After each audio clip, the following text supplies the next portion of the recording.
La troisième dimension, avant même la naissance de l'enfant,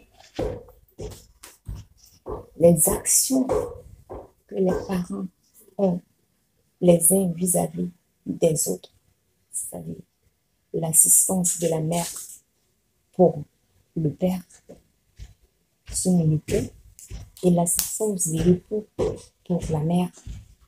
Et à ce niveau, il y a quelque chose, il y a un équivoque. Les gens ont tendance à dire que c'est la soumission de la femme pour son époux et tout ça qui fait que l'enfant est béni. Non. Si vous dites ça de cette façon, c'est une erreur. Ce sont les actions de bienveillance des uns envers les autres qui font que cet enfant acquiert la barakat.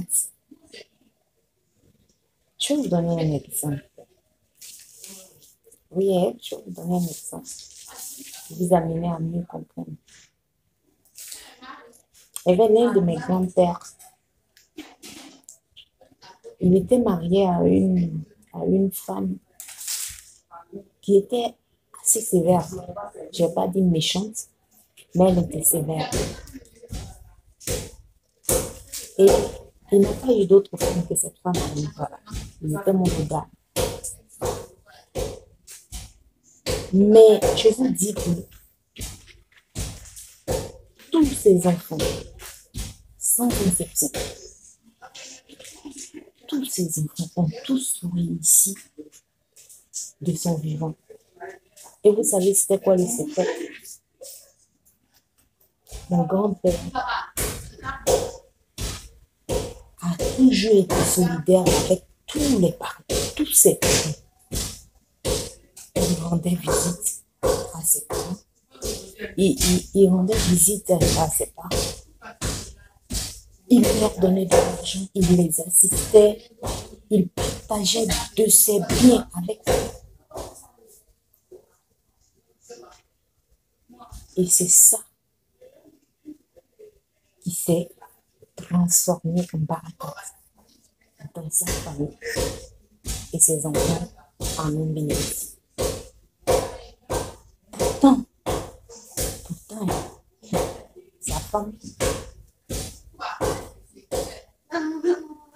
elle était très méchante. Donc, il a fini par le dire. Donc, vu que c'est la soumission de la femme,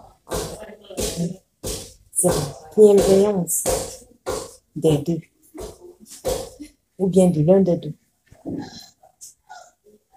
et la barakat. Donc, c'est trois dimensions, la barakat. La première dimension, avant même la naissance de l'enfant, les actions posent les parents envers les enfants de tous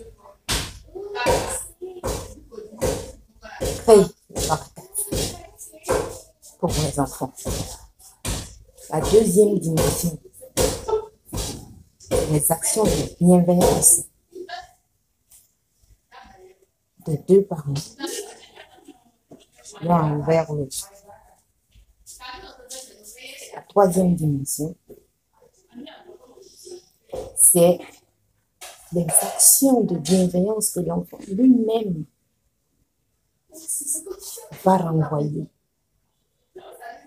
ses parents. C'est les trois dimensions. Et